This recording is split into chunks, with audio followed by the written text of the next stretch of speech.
चिल्लू खाया दे। হ্যাঁ, ঠিকই ধরেছেন। ট্রেইলারের এই একটি ডায়লগ আর পর্দায় জিল্লুর সেই রহস্যময় উপস্থিতি পুরো সোশ্যাল মিডিয়ায় আগুনের মতো ছড়িয়ে পড়েছে। যেখানে শাকিব খানের বহুল প্রতীক্ষিত প্রিন্স সিনেমার টিজার অনেক ভক্তকেই কিছুটা আশাহত করেছিল, সেখানে পরিচালক মেহেদী হাসান হৃদয়ের রাক্ষস যেন অনেকটা আউট অফ সিলেবাস এসে সবার নজর কেড়ে নিয়েছে। আজ আমরা কথা বলবো এই ঈদে মুক্তি পেতে যাওয়া সিয়াম আহমেদের রাক্ষস ট্রেইলার নিয়ে, সিয়ামের নতুন অবতার ও বরবাদ কানেকশন। ট্রেইলারে সিয়ামকে আমরা যেভাবে দেখেছি তা এক কথায় অনবদ্য।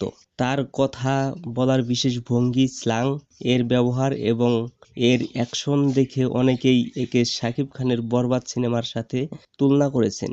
অনেকেই বলেছেন এটি বরবাদ এর লাইট ভার্সন বা বরবাদ 2।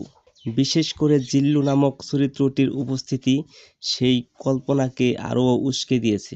তবে সিয়াম কি পারবেন নিজের একটি আলাদা সিগনেচার তৈরি করতে, নাকি তিনি শাকিবান ক্রেজের ছায়ায় ঢাকা পড়ে যাবেন?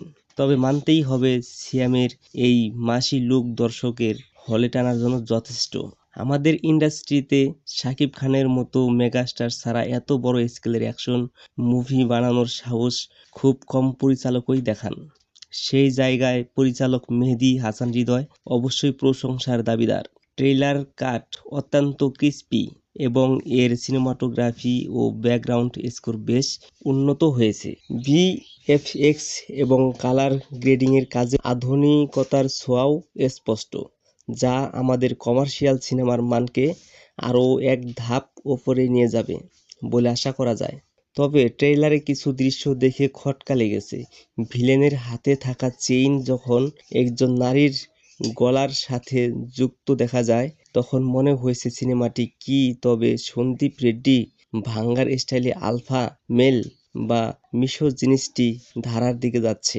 এই ধরনের উগ্র পুরুষত্ব বা নারীর প্রতি সহিংসতা পর্দায় উপস্থাপন করা নিয়ে সোশ্যাল মিডিয়ায় বিতর্কের সৃষ্টি হতে পারে। পরিচালক কি গল্পের প্রয়োজনে এটি করেছেন, নাকি স্রেফ শক ভ্যালু তৈরির জন্য, সেটা সিনেমা মুক্তি পেলেই বোঝা যাবে। সিনেমার ভিলেনকে এখনও আড়ালেই রাখা হয়েছে, তবে তার কণ্ঠস্বর শুনে মনে হচ্ছে পরিচালক নিজেই হয়তো ডাবিং করেছেন, যা চরিত্রটিকে আরও রহস্যময় করে তুলেছে। নায়িকা হিসেবে সুস্মিতা চ্যাটার্জিকে দেখা গেছে, যার সাথে সিয়ামের রসায়ন গল্পের মূল কেন্দ্রবিন্দু হতে পারে। ধারণা করা হচ্ছে ভালোবাসার মানুষের কাছ থেকে পাওয়া বড় কোনো আঘাত বা প্রতারণাই সিয়ামের মতো সাধারণ একজন মানুষকে রাক্ষসে পরিণত করে। এটি কি কেবল প্রতিশোধের গল্প, নাকি এর পিছনে আরও গভীর কোনো ষড়যন্ত্র আছে? সবশেষে বলা যায়, প্রিন্স এর টিজারের তুলনায় রাক্ষস এর ট্রেলার অনেক বেশি প্রমিজিং এবং এনার্জেটিক। ঈদে এই দুই বিগ বাজেট অ্যাকশন সিনেমার লড়াইটা হবে দেখার মতো। একদিকে শাকিব খানের স্টারডম, অন্যদিকে সিয়ামের অভিনয় দক্ষতা আর হৃদয়ের মেকিং। কে জিতবে এবারের ঈদের বক্স অফিস? আপনার কি মনে হয়, রাক্ষস কি পারবে শাকিব খানের রাজত্বে ভাগ বসাতে? কমেন্টে আপনার মতামত জানান। ভিডিওটি ভালো লাগলে লাইক দিন এবং আমাদের চ্যানেলে নতুন হলে সাবস্ক্রাইব করতে ভুলবেন না। ধন্যবাদ।